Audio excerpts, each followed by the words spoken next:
Yo, what is going on, ladies and gentlemen? We are live. Yeah, baby. Damn, man. We're coming off 2 huge weeks of fight nights. We're coming off 2 huge fucking weeks of 6 pack of beers and whole lot of whiskey, man. Wherever you like to enjoy the fights with. Yeah, y'all must not be tired of that yet, because we are back in 5 nights for another fight night with Islam Makhachev versus Rafael dos Anjos in your main event. But we are coming off 2 huge events, and after the end of an era, legendary, historic fight with Anderson Silva and Uriah Hall, and last night when Glover Teixeira defeated Thiago Marreta Santos in a fight night where we saw so much hunger, so much intensity with the fighters, and so much class coming from Glover Teixeira. And then with 5 fights and 5 wins in a row, Glover Teixeira needs that championship shot. He has been one of those guys where, you know what, he keeps doing it. He keeps winning. He faced a little bit of a setback early on after the Jones fight, and then he came back beautifully. And now I think what Glover Teixeira needs is that championship shot. Take a look on Instagram, folks, on MMA Reloaded as we break it down for you, because we basically just matchmake the top 5, where Yuri Prohaska and Alexander Rakic sit at 4 and 5, respectively. Yeah. So what we do is we put Rakic versus Prohaska 1-on-1. Yeah. You got Rakic, who's basically only lost 1 fight in the UFC. He's 5-1 in the UFC right now. He's got a great resume made up of Jimmy Manuwa and more recently Anthony Lionheart Smith. And when you beat guys like that, very impressively, and Rakic has shown a very well-rounded game as well. With the head kick knockout of Manuwa, then out grappling Anthony Smith. That makes for a real threat as you go up the rankings in your division, right? Because then other fighters start to see that, oh shit, Rakic might be better than me at this and this, but so I need to work on that and that and that to get better than him. That goes in the mind of everybody. So then with Yuri Prohaska at number 5, Yuri came into his UFC debut as the rising light heavyweight champion, which basically said to everyone else, hey, you know what? I'm here, yeah, and I'm here to stay. Yeah, no doubt about that, yeah. And Yuri Prohaska basically came in and put on a damn show by knocking out Volkan Ozdemir. Now, when he knocked out Volkan Ozdemir, people were like, holy shit. Now, SHIT capitals. Yeah, he had his hands down. Yeah, he was throwing flying knees and he was loading up huge right hands, which ultimately led to the end of the fight. And boy, Yuri Prohaska, man, fans have just been waiting to see him once again in the octagon. So have I, and I can't fucking wait to see Yuri Prohaska go 1-on-1. And I would love for him to go 1-on-1 with Rakic. Both men are calling out for championship shots. Both men are calling out for top level guys. Rakic sent a tweet out after last night's fight night to Glover Teixeira and said to him, bro, let's go. But I don't think Rakic deserves Glover Teixeira yet. The way Glover's going right now, I think Rakic needs Yuri Prohaska. Rakic needs that one more fight to prove to Dana White that, you know what, bro, I am one of the best. Yeah, and I will show you that I'm one of the best. And then you got Thiago Marreta Santos now. What happens to Marreta after his loss last night? Yeah, I said that Marreta Santos faces off with. I said that Marreta faces off with Dominic Reyes. Yeah, Reyes right now ranked at number 2. Yeah, Reyes is ranked at number 2 right now. So when you have someone like Dominic Reyes, who's just come off a championship fight with John Jones, then lost another championship fight to Jan Blachowicz, you cannot put him down straight off the bat. You have to give him that shot against a contender to actually level him up again. So to actually give him that opportunity again to go back up. So I would say, I said Dominic Reyes versus Thiago Marreta Santos. What a fight that would be. That is a draw. That is a fucking money draw, bro. Yeah. After Thiago Santos lost last night, if he'd beaten Glover Teixeira, coming in ranked number 1, I would say championship shot would be on the horizon for Marreta before Israel Adesanya. But now seeing as he lost to Glover, I would say you put Dominic Reyes with Thiago Marreta Santos. Yeah, it'll be a fucking beautiful fight to watch. Yeah, no doubt about it. And I think it will give both guys the opportunity to level back up in the rankings again. What Jan Blachowicz, I say, so I want to just touch on the light heavyweight championship situation. So when Jan Blachowicz became champion, what was the first thing you do, right? You look at the light heavyweight division. In my opinion, you have a top 15 rankings full of world-class killers, you know, right from number 15, which is Paul Craig, to number 1, which is now Thiago, which was Thiago Santos. And what did the UFC do? They grant the next championship shot to Israel Adesanya. Bro, it is so unfair to guys like YURI Prahaska, you know, guys like Glover Teixeira, guys like Alexander Rakic, you know. You are basically not even looking at them as being the next number 1 contender, even though they're the ones that have actually earned it. Israel Adesanya, cool, is one of the best fighters in the world right now. Yeah, no doubt about it. One of the best, I would say top 5 best in the world right now. Yeah, but if you're looking at who to give a first title defense to a new champion, I always say look in your division. Look in that division. Look in the top 5, top 10. You know, light heavyweights are not short of talent. They're not short of killers. I think what the light heavyweights do, you know, they are one of the most talented group of fighters I have ever seen, because they're a division. It's a division which, you know, no matter what ranking you take out of it, no matter if you got the number 1 guy going for the title, you got the number 15 guy going for the title, the light heavyweights always pose a threat to each other, no matter which rank, no matter which position. I think going for Israel as the first title fight of Jan Blachowicz is interesting. It's a champion versus champion fight. I think we've only had 5 champion versus champion fights in the UFC, in UFC history. But I don't think it is the right move to make right now. I just think that what we see from fighters is, I think what we see from guys right now is, you know, they work so hard to get onto their rankings. They work so hard just to get into the top 15. They work so hard just to make their name right now, that I think that the rankings should be held in that regard to where, you know, that's the bar you want to be. That's where you want to get to. If you're a young fighter, if you're making it in the UFC right now, like Yusuf Zalal, you know, like guys like Raoni Barcelos, guys like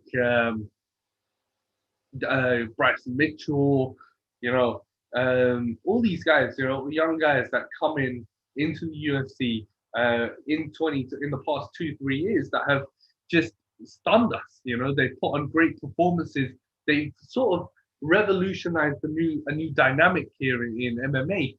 Those are the types of guys, you know, that the next bar, apart from making their name in the UFC, is to get ranked. And I think the ranking should be held in a lot more of a high regard, a lot more prestige in the game. You know, I think, you know, if you have killers in your rankings, yeah, Go down if you have killers in your rankings. If you're not sure on competition in your rankings, look at your rankings for number one contenders. Look at your rankings for eliminator fights. Look at your rankings for guys who want to move up, but they need to have that fight to prove that they deserve the move up in the rank.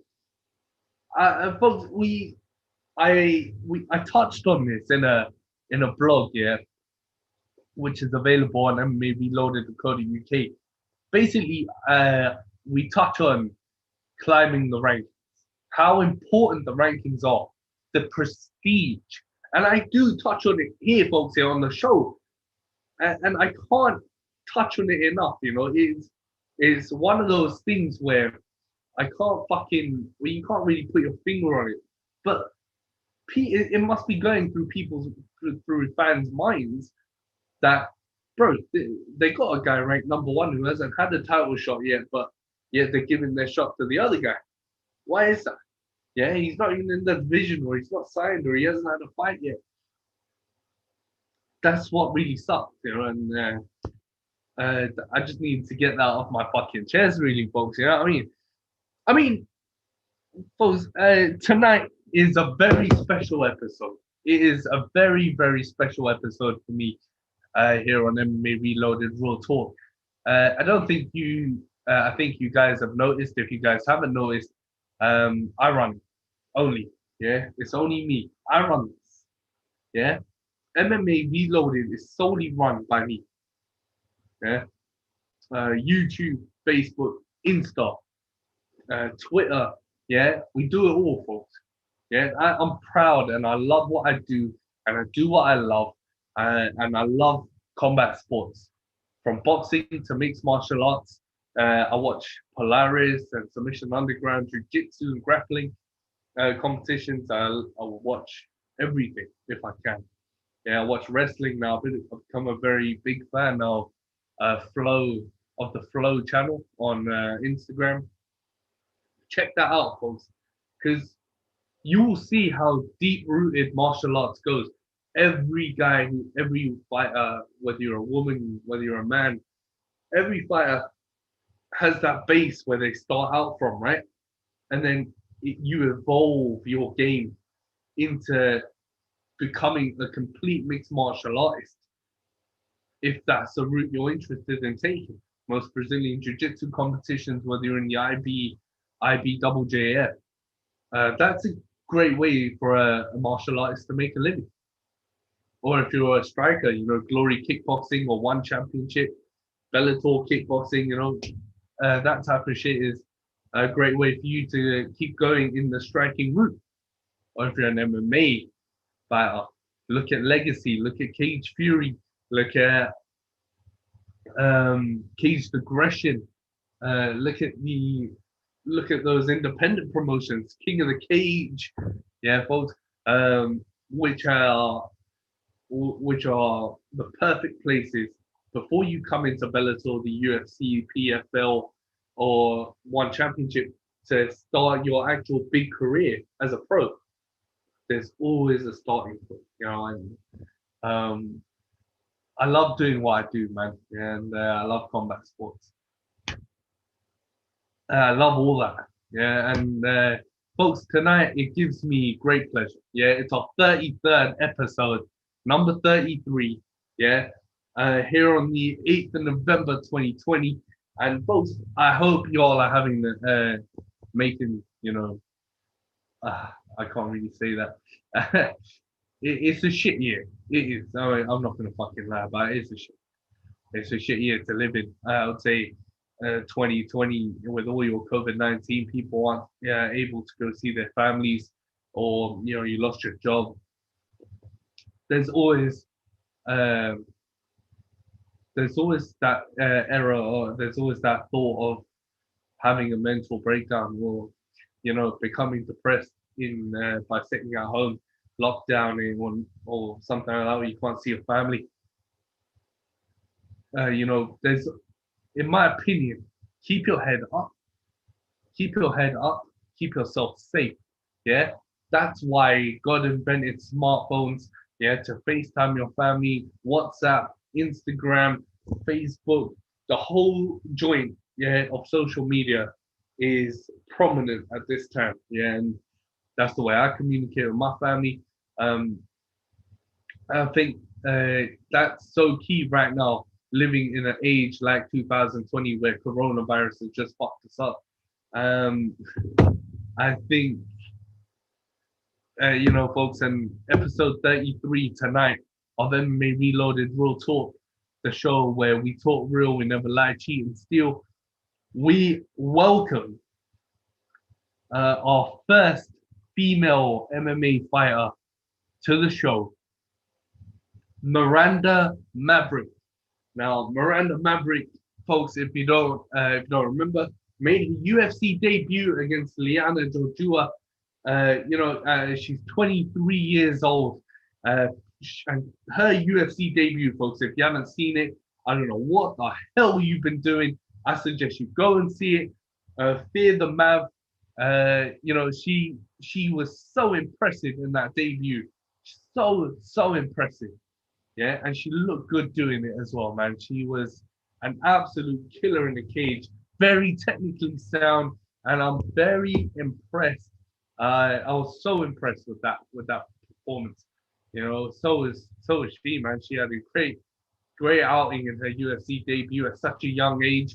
Um, it will give me a pleasure to welcome her to MMA Reloaded Raw Talk as my first female guest. I would say, man, I can't wait for it tonight. Both in the next 15 minutes. Of course, we got to do the particulars soon, but yeah, Miranda Maverick tonight, folks. The latest UFC flyweight phenom, and I cannot wait for Miranda Maverick to come through, folks. And also, all right, cool. Let's do the particulars. Yeah, folks. So what we're gonna do is we'll be right back while we invite Miranda to the show. Don't go anywhere. Go get yourself a beer. It'll only be 5 minutes.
Segregation fame beats. If I never do the port, this bag is cool. Let me sleep. Look at my tech in my equity plan. Yeah, I got my USD.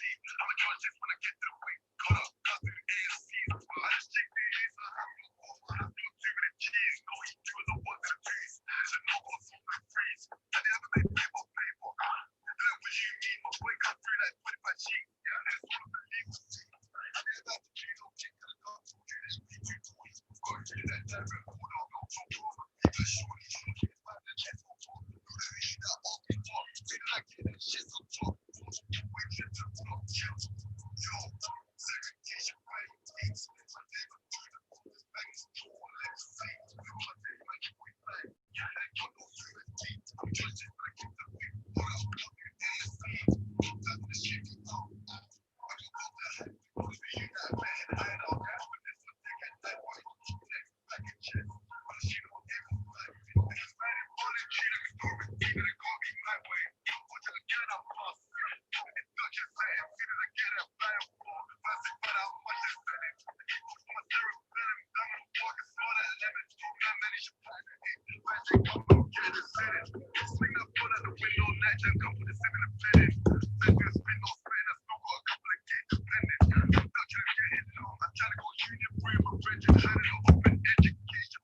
Yeah, boy, we're back and in action, baby.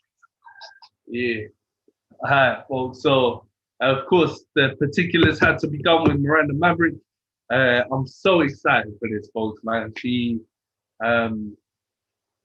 really embodied that toughness. Great performance here on such a big show at 23 years old, and your debut in the UFC is nuts. So we'll be touching on that with Miranda Maverick, folks. And I hope you enjoyed our last episode with Jerome Renegade Rivera. Of course, Jerome's my brother, and it's always a pleasure to sit with my bro Jerome Rivera, man. He will be fighting, folks, January the 15th on UFC Fight Night against Old A Osborne. Yeah, folks, another stud out of the Contender Series. And this is going to be a huge fight. Two huge studs, and you need to watch that one, folks. Tune into that January 15th, which is another reason why I wanted to say something. I know there's a lot of talk and there's a lot of speak about who's the greatest of all time. Wow. Who's the greatest of all time? Who the fuck knows? Who knows? Everybody. There are millions and millions of MMA fans, right? You're split into two fucking categories. One, the proper MMA fan, yeah? Who watches mixed martial arts no matter what promotion it is, analyzes the technique, appreciates the grappling. Someone who, when they post on social media, doesn't post all biased shit, and that is a proper MMA fan, yeah? A casual MMA fan is the one on the next category, yeah? Casual MMA fan just watches UFC. Just watches UFC when Conor McGregor fights. Just watches UFC whenever it's on TV. Yeah. Just bases their greatest of all time out of Conor McGregor. That's it. That's a casual MMA fan right there. Doesn't analyze shit. Gets bored when they start grappling. That's it. That's your casual fan. Who's the greatest of all time? Who is it? Who knows? Everyone has their own Mount Rushmore. Everyone has their own thoughts. Everyone has their own top 5 greatest of all time. See, even when you say to someone, oh, bro, who's your top 5 greatest of all time? See, they didn't say who's your greatest of all time or who's your favorite fighter of all time. The answer to that would be, oh, you know what, bro, I've got a few. If you're asking me personally, I can't fucking decide on one. I've got so many. So many I've got, man, right now. George St. Pierre, Anderson Silva, John Jones. Jesus, Matt Hughes. Matt Hughes was a 7-time welterweight champion. We ain't talking about Matt Hughes. Why? Yeah.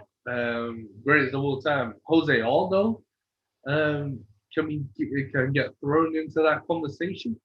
You've got Dominic Cruz, who was probably the greatest bantamweight of all time in his prime. Yeah. Jesus Christ. Who else can we say, man? Hoist Gracie, the guy started it all, man. Gracie and Shamrock started it all. They could be the greatest of all time. But Cain Velasquez could have been the greatest of all time. So who's the greatest of all time? Who is it? I don't know. Do you guys know? Can you guys just decide on one fighter to call the greatest of all time? I can't. And I'm sorry. it it just it's not fair, man. Because if you're just a casual MMA fan, right, and you've just been watching MMA for the past 2 years, I don't really think you can have a point of view on who the greatest of all time is. If you're a proper MMA fan, you've been watching MMA for the past 10, 15 years, pick your poison, pick your top five, pick your top 10. Mixed martial arts is a passion. It's an art. It's not barbaric. It's violent. It gets violent, bloody, brutal, but it's about intelligence. It's about skill. It's about technique. It's about speed, power, timing. And if you're not in it to be the best, if you're not in it to win championships, if you're just in it to bang broads and get money, get the fuck out. Get the fuck out. It's not for fuckers like that. Yeah. And if you want to be a fighter, boy, you better train your ass off. Yeah. How do you think Khabib got to where he is? How do you think Israel Adesanya gets to where he is? Robert Whittaker gets to where he is. Tony Ferguson got to where he is. How do you think, you know, Michael Chandler got to where he is? How do you think Uriah Faber got to where he is? Cody Garbrandt, TJ Dillashaw, Eddie Cejudo, John Jones. You guys need, to every young fighter out there, I say it's about commitment. You know?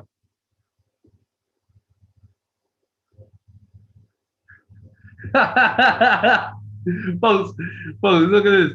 Look at this, yeah. So um, I just sent Anthony Andrew Kawani a picture of Ramis Ear from last night, yeah, folks. If you didn't see it last night, Max Griffin hit an elbow on Raheem's ear. Yeah, on Raheem's ear, yeah, bro. It was fucked. Like the whole ear was ripped in half. Yeah, I sent it to him. I don't know if you can see it. I sent it to him. What the fuck is that? Fucking hell! What the fuck?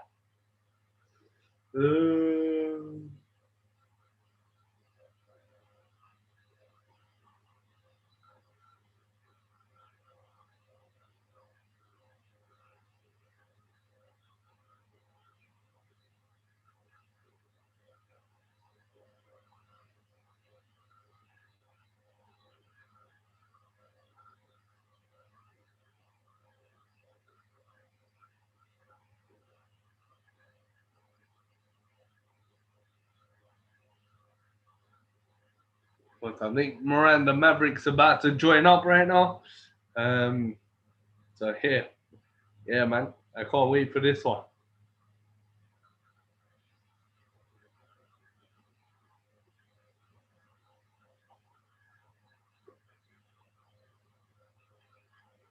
Uh, yeah, man. Folks, if you ain't seen that fight, yeah, last night, 2 fights to watch, yeah, I would say. Raoni Barcelos against Khalid Taha. That was the fight of the night, by the way, yeah, folks. And man, Raoni Barcelos is, oh man, that guy is an amazing fighter. He is amazing. He landed 103 head strikes last night, folks. He is striking is fantastic. The way he puts it together is amazing. Yeah, just amazing. And if anyone could match pace with Khalid Taha, he did it. He did that. Yeah, he matched the pace with Khalid Taha. It was an amazing performance from him. Oh, Miranda's there. Let's do this.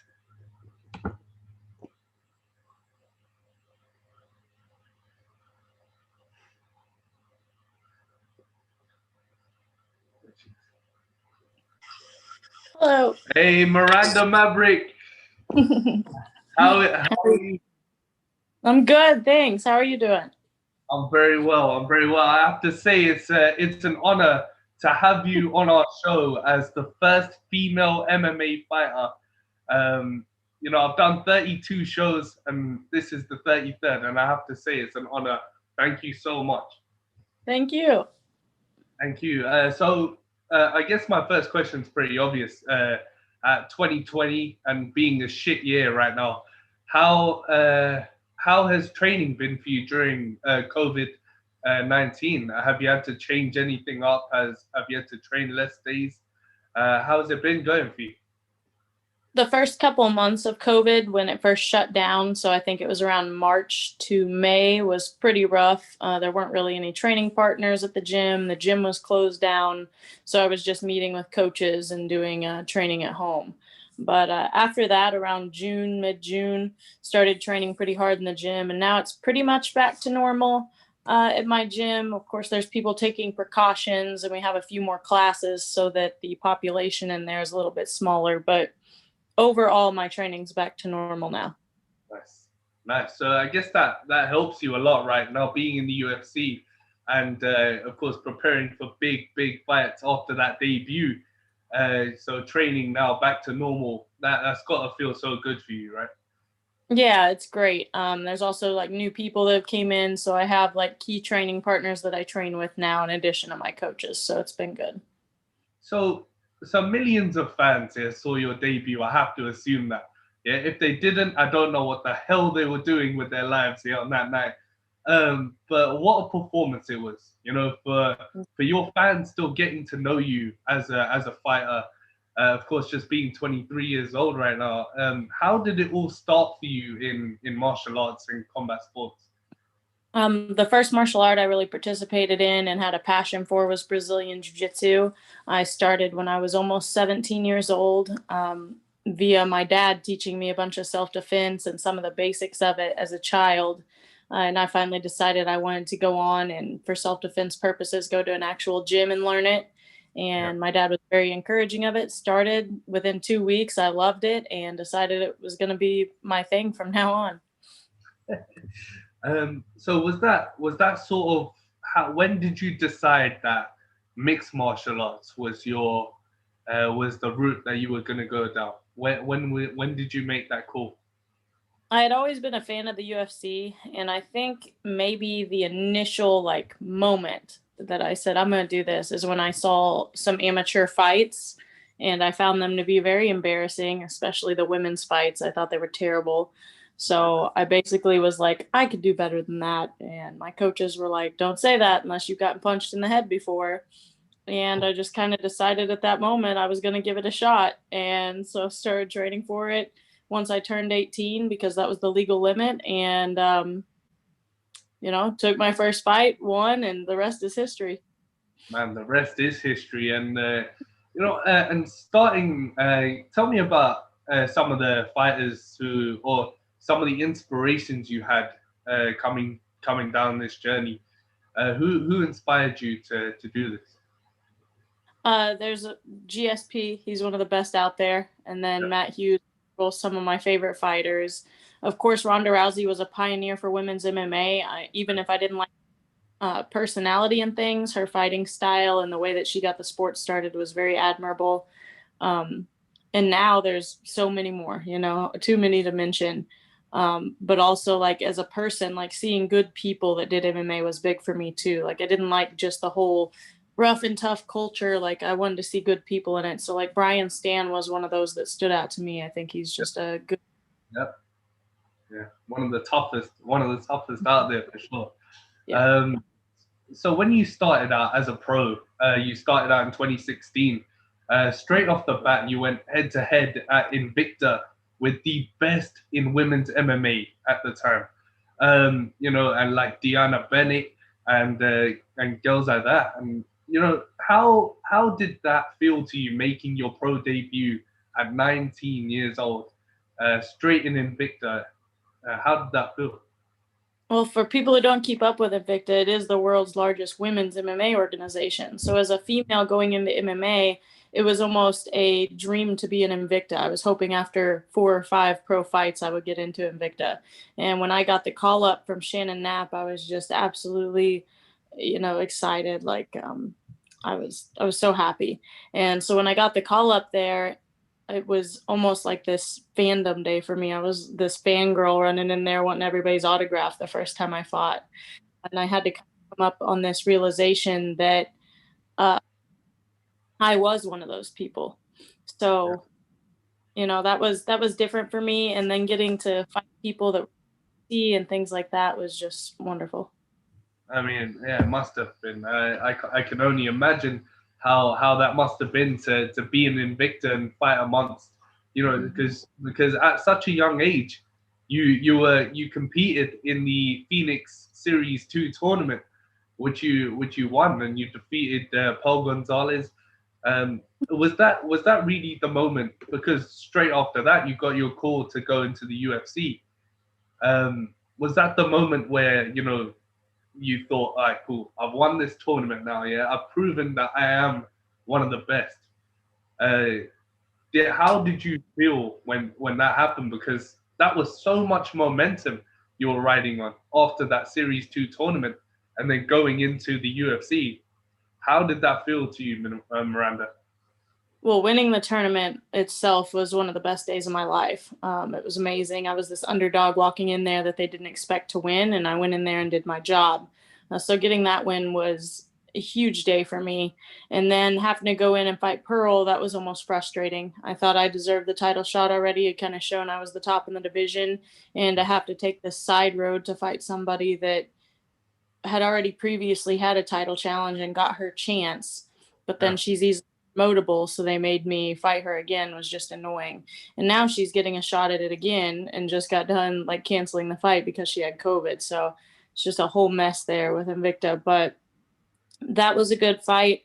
Once again, just sealed the deal, saying I didn't just beat her, I absolutely whooped her butt, the Pearl Gonzalez. And I was like, I'm ready. I'm ready for something beyond this, And so to get the call up finally from the UFC, that was a 4-fight offer, and get to stay within the UFC and get to show my stuff was a dream come true for me. And now here I am, and I did my best in my debut to show that I had earned that spot and I'm meant to be there. I think you did more than your best. I think you went 100% in one of the most impressive performances I've ever seen from a woman's debutant. And and it was interesting because you actually started your career out at strawweight, right? And you moved up to flyweight. How did that? Why did you decide to make that weight change? Had it been my own call, I wish I would have been able to stay at strawweight, but my body composition doesn't really equal me weighing 115 at a very healthy stage of my body Yeah. type. So I tried twice to get to strawweight when I started out my pro career. I gained more muscle than I thought over the previous year. You get older, and I was 18, and if I had tried to cut weight and make it to 115 as an amateur, I think it would have been pretty easy for me. But then once it's serious and tried to be a pro in my nutrition and everything else, I started building up muscle. It was a lot harder to lose that weight. So I never actually made the 115 cutoff. So I moved up to flyweight so that I was a more respectable opponent. I didn't want to do that in the sport and be unprofessional. That's such a mature way to look at things. Still being an up and comer and a student of the game, um, being like that at this stage right now, um, 23 years old and still being an up and comer, only 10 fights deep in your pro career. How do you perceive weight cutting?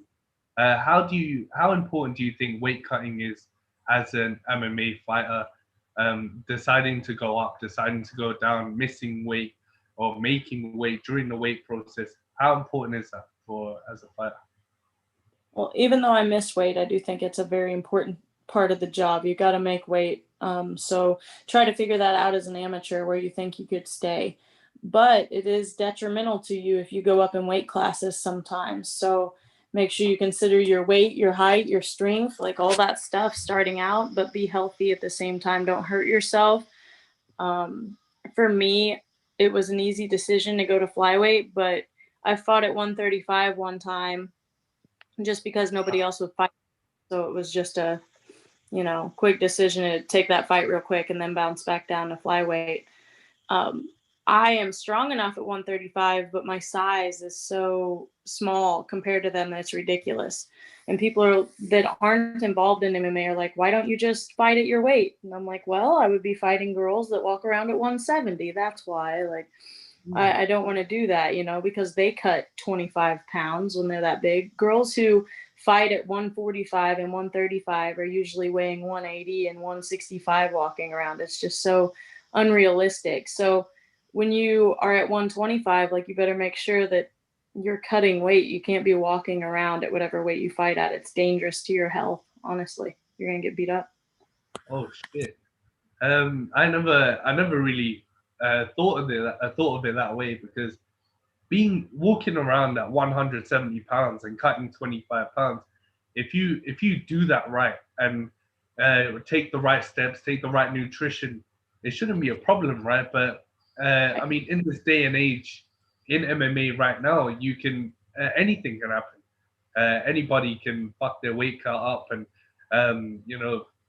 pass out and stuff. We've seen it happen. What steps have you taken to cut weight the way you do, and what do you walk around at to cut that weight up? Around 140, and it's not easy. Cutting weight's the hardest part of MMA. My weight cuts are usually not easy. This previous one for the UFC was the easiest I've had basically since I turned pro, or at least easier than since I've become higher level.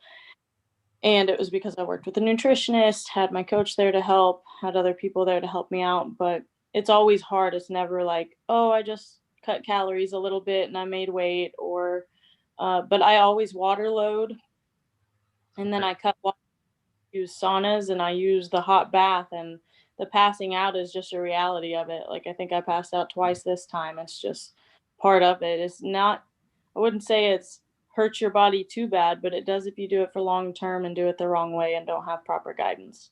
No, definitely. Amen to that. And that's advice to any young fighter coming into the sport. I think. Oh wait, hold on. You're okay. Yeah.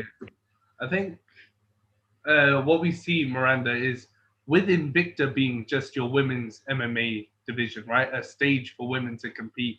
And with you making your UFC debut, did you see any similarities between the two promotions, or was it sort of like the same? Did you just walk in the park, or walk straight from Invicta to the UFC with no hesitation? There's a lot more media coverage for the UFC, obviously, and COVID is right now, so that's different. I didn't have to worry about the huge crowd and stuff. But Invicta's very professional as well. I'm used to having the cameras in my face and that kind of thing. But UFC, of course, was different, mainly because of the traveling that was involved and just bigger corporation, more fighters there. I haven't been around male fighters in years because it was an all women's organization. So it's just different seeing different varieties of fights, being around different coaches in a different environment, and also having all of this management and coordination going on, where Invicta, you only have a couple contacts. That's all they really need because it's not as complicated of a process. But at the UFC, they do take care of you. I wouldn't say Invicta doesn't take care of you as well, but UFC has more resources. They have their nutrition guidance. They have their food they literally provide you with, their clothing they provide you with. Invicta's a lot more independently operated, so it's more on you as a fighter. Yeah, no, definitely. And being in the UFC and making that debut, did you feel the pressure coming in? Was it nerves during the fight? Was there nerves when you're walking when you're walking down the aisle? Were there nerves during the rounds? How did you feel during that road? I feel like my nervousness was already gone before I ever stepped in the cage. I try to save my emotions for after my fight. And with my faith and everything, I try to give all my nervousness and anxiety to God before I step into the cage that's related to fighting. So when I walked in there, I was pretty just stoic. I didn't really have any emotions attached to it. I'm just ready to go in there, have fun, and win a fight, make money, and go home. But Bruce Buffer, when he called my name, I guess those jitters just kind of hit me anyway. Like, you try your best to fight it, but my legs got a little shaky, and I was like, oh my goodness, I'm here. Like, it's a realization that finally hit, even though I was there already and I led the process going up to it. It was just that realistic hit of emotion that hit me when, like, I got announced. But you could see in the fight, it took me about 45 to 50 seconds to get my grips about me, find my distance and timing and things like that. And I'd say a little bit of that was influenced by motion, and other parts just you know, finally just giving myself time to figure it out. And then after that, it was all a coast from there. I felt like I did well, finally found my movement and range and timing and everything, and let my emotions out after the fight, talking to my dad on the phone and stuff like that. That's what I wanted to talk about next was the actual fight, the debut, right? It was a huge spotlight, and you kept your composure so well. You didn't look like on your face there was any pressure at all. Your striking looked beautiful. It was well timed, well focused. I'd have to say very mature because you didn't go in swinging wild, right? You went forward, yeah, and you threw a lot of fakes. And I would say with her, what she did was she kind of played into your game in the fact where she went into your angles where you could use your boxing a lot more, and you caught her flush, like her nose was all busted up. And what was your strategy coming into this fight? Was your strategy to strike with her and use your range, or did you have anything else in mind? The strategy was supposed to be played out throughout the fight. I expected it to go farther than one round. But the finish is there at any time. That's always like, seek the finish. If you see something there, go for it. Like, I'm the individual in the ring, regardless of what the plan is. Like, go with my gut feelings. But the striking was supposed to she already didn't respect my striking. Most people didn't. And so went in there and kind of showed that side of myself. My goal was to show that I was a well-rounded fighter, and I felt like I did my job in that fight. But I also was planning on, if I needed to hold her against the cage, hold her against the cage, beat her up there, take her down if I needed to. I was prepared to do all of it and be the dominant fighter in all of those positions. Although I don't like getting hit in the face, so that's why I usually take it to the ground. But this time I was trying to use the striking that I've learned at the House of Muay Thai and avoid all the strikes, and started finally making her pay for any time she tried to hit me, and was able to fight from the outside a lot of times and took the center a couple times too, and won the fight. I saw that the elbows were landing flush every single time I threw them. I threw it 3 different times and then once after the cut, and every time it tagged her. So I just knew that was going to be a target for me. And those elbows really led to that finish. It led to her because you busted her up so much when she was coming forward. Those elbows, Miranda, they weren't your traditional elbows because they're normally thrown in the clinch, right? So when you threw them standing, you threw them as she was coming forward. Like, you basically just threw them like any fighter would throw a punch. Yeah. And you caught her so flush. Did you know at that point that would be it? Because you went straight after her like a killer. No, it wasn't even consideration that they would stop the fight. I went back into my corner expecting more instruction from my coaches, which I got, and I was about ready to stand up from the stool when I saw the ref waving his hands. And I was like, oh, it's over, it's over. So that accumulated damage just did its job this time, but I anticipate every fight will get harder, and I'll have to do that 10 times more than I did. No doubt about that. And now at the big stage, it's inevitable, to be honest. And I just want to touch on a couple of things. Now that your career has evolved and you're still so young, and I like to call it a young phenom, as I see it. How important is keeping a strong mentality as a fighter in this game? How important is it to be strong mentally and not to sort of give in to any sort of pressure, not to quit, not to give up? How important is that for a fighter? I mean, it's the primary thing of importance. It's the key to becoming a champion, becoming a winner, becoming a fighter as a whole. You're putting your life on the line every time you go fight. And I try to tell people that like, come into the gym and say they want to fight, and then they show up a couple times a week, or show up when they have a fight lined up or whatever. I'm like, you're literally going in there to almost die. Like your life is on the line every time and you're only putting a little bit of effort into it. This isn't a football game where you win or you lose and one of you cheers and the other one's just like, whatever. You're going to get your nose broke. You're going to get your arm broke. Like something bad could happen to you. You might want to take it seriously. So the mental toughness is a whole aspect of that. It's not just going in there and getting physically fit, it's making sure your mind's in the right space. And I credit myself by saying, I don't feel like I have that issue. If anything, I think my mental strength is a strength I have or an advantage I have compared to a lot of my opponents. I struggle with a lot of things in life. I have a lot going on. I have school, I have my work, and I have my MMA. It's not just going to the gym and winning fights for me. So I've always had a lot to deal with, a more complex life than I think a lot of people have, especially at my age. And I've had to learn to mature a lot and grow up fast. So that and having my dad as this mental counselor almost that I can talk to at any point has just been a very helpful advantage to me. No, definitely. And I think there aren't that many more better inspirations than your family. That's what basically drives people to do what they do, and you do what you love at the end of the day. Um, when you when you talk about MMA, the other thing I wanted to bring to your attention was social media. So, like social media, Miranda, of course, Fear the Maverick was great. That was you? Yeah, straight up.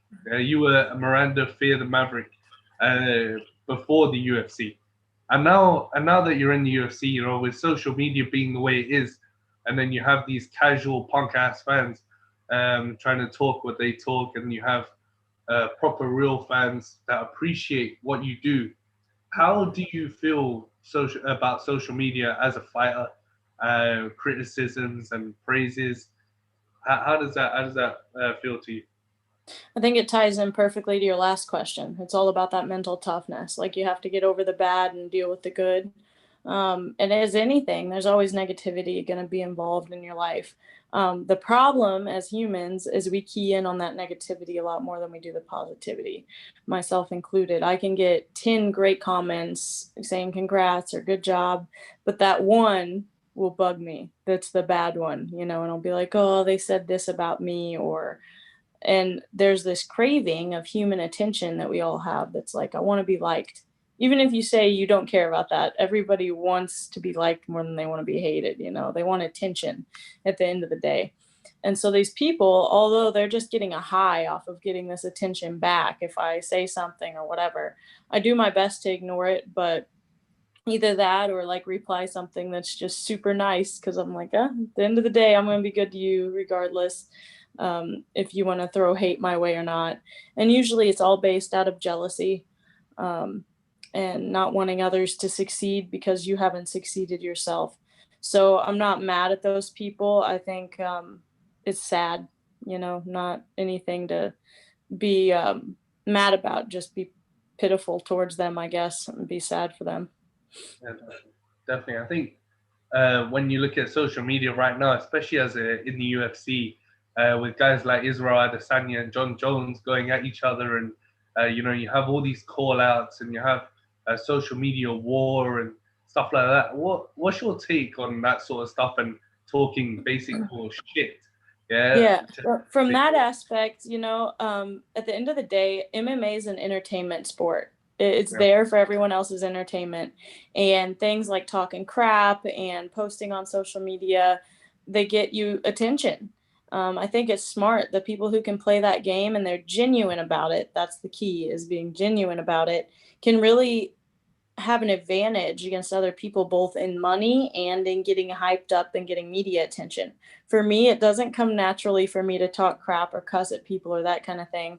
So if I were to go on social media and do that, it would be like this fake version of me that I think in the end of the day would get me less attention. You know what I mean? Because people would be like, oh yay, another, like what people were saying about I can't remember his name, but they were like, oh yay, another Conor McGregor, or trying to be.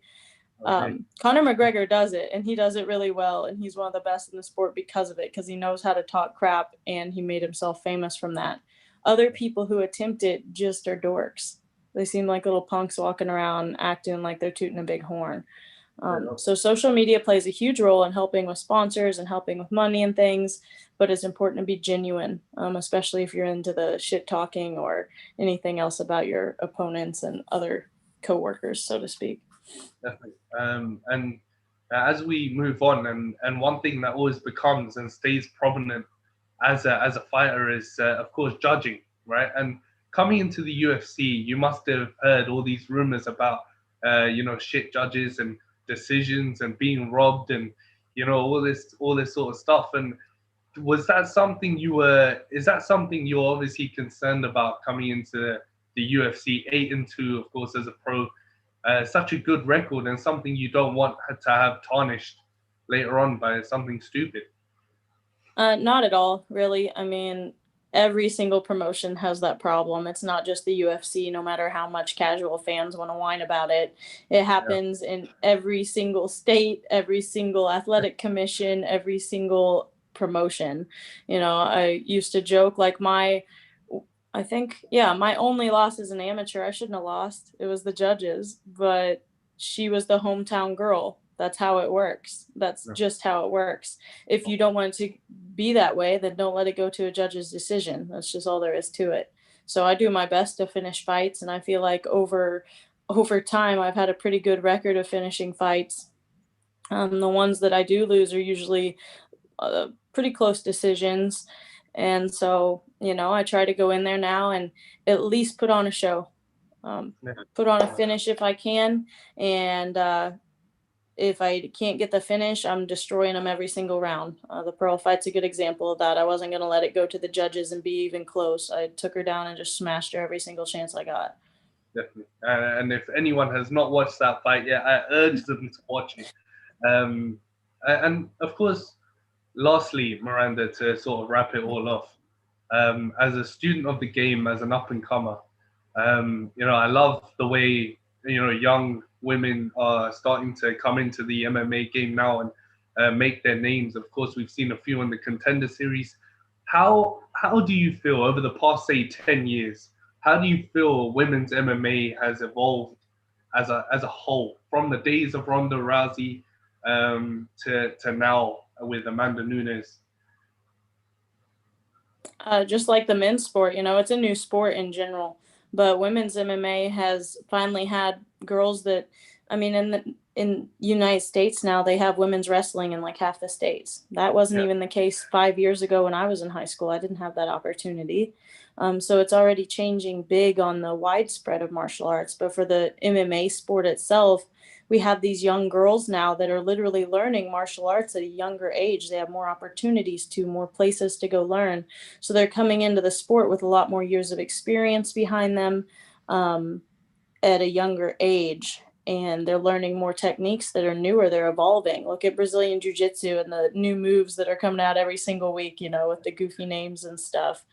Because everyone's training so much more. So everyone's finding these new things that counteract other things. So I think regardless of who we think the GOATs are now, it's always going to improve. Even if they were the greatest of all time at their time, it's always going to be better the more years that you move on. So even that, I think it's funny. People always are like, who's the GOAT? I'm like, everybody's their GOAT in their year, like it moves along. It's a different GOAT every single year. Yeah. No, Miranda, thank you so much. And it's such a pleasure to have you on as my first female. I was thinking about it, and I landed on you, and it was it was fantastic. Thank you so much for coming on the show, and it was great to hear such a mature outlook on the game. As a student in real life and a student of MMA. It's been a pleasure. Thank you so much. Thank you. I'm honored. I appreciate it.